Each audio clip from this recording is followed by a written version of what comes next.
ಈ ವಚನ ಯಾರಿಗೆ ಗೊತ್ತಿಲ್ಲ? ದಯವಿಲ್ಲದ ಧರ್ಮ ಅದಾವುದಯ್ಯ, ದಯವಿರಬೇಕು ಸಕಲ ಪ್ರಾಣಿಗಳೆಲ್ಲರಲ್ಲಿ, ದಯವೇ ಧರ್ಮದ ಮೂಲವಯ್ಯ. ಯಾರಿಗೆ ಗೊತ್ತಿಲ್ಲ ಈ ವಚನ? ಎಷ್ಟು ಸುಲಭ ವಚನಗಳನ್ನ ನಮ್ಮ ಹೃದಯಕ್ಕೆ ಕೊಟ್ಟಾರ.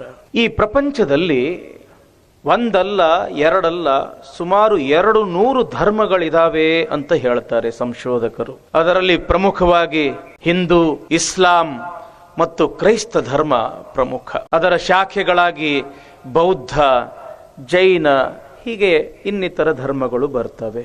ಧರ್ಮಗಳು ಹಲವಾದರೂ ಕೂಡ ಆ ಧರ್ಮದ ಸಾರ ಒಂದೇ, ಆ ಧರ್ಮದ ಅರ್ಥ ಒಂದೇ. ಯಾವ ಧರ್ಮವೂ ಕೂಡ ಒಬ್ಬರಿಗೆ ಹಿಂಸೆಯನ್ನ ಮಾಡಬೇಕು, ಒಬ್ಬರನ್ನ ಕೊಲ್ಲಬೇಕು, ಇನ್ನೊಬ್ಬರ ಆಸ್ತಿಯನ್ನ ಕಸಿದುಕೊಳ್ಳಬೇಕು, ಮತ್ತೊಬ್ಬರಿಗೆ ಹಿಂಸೆಯನ್ನ ಕೊಡಬೇಕು, ಮತ್ತೊಬ್ಬರನ್ನ ಕೊಂದು ನಾನು ಬದುಕಬೇಕು ಅಂತ ಯಾವ ಧರ್ಮಗಳು ಕೂಡ ಹೇಳೋದಿಲ್ಲ. ಎಲ್ಲಾ ಧರ್ಮದ ಸಾರ ನಾವೆಲ್ಲರೂ ಒಂದೇ, ನಮ್ಮೆಲ್ಲರ ತಂದೆ ಆ ಭಗವಂತ ಒಬ್ಬನೇ.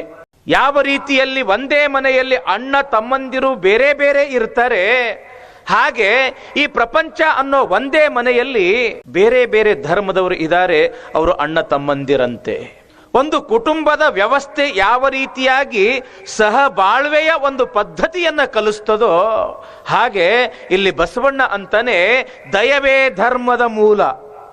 ಧರ್ಮ ಯಾವುದೇ ಆಗಿರಬಹುದು, ಎಷ್ಟೇ ಆಗಿರಬಹುದು, ಯಾವ ಧರ್ಮಗಳಲ್ಲಿ ದಯೆ ಎಂಬತಕ್ಕಂಥದ್ದದ, ಕರುಣೆ ಎಂಬತಕ್ಕಂಥದ್ದದ, ಅಂತಃಕರುಣ ಎಂಬತಕ್ಕಂಥದ್ದದ, ಆ ಧರ್ಮ ಸರ್ವಶ್ರೇಷ್ಠವಾಗಿರ್ತಕ್ಕಂಥದ್ದು.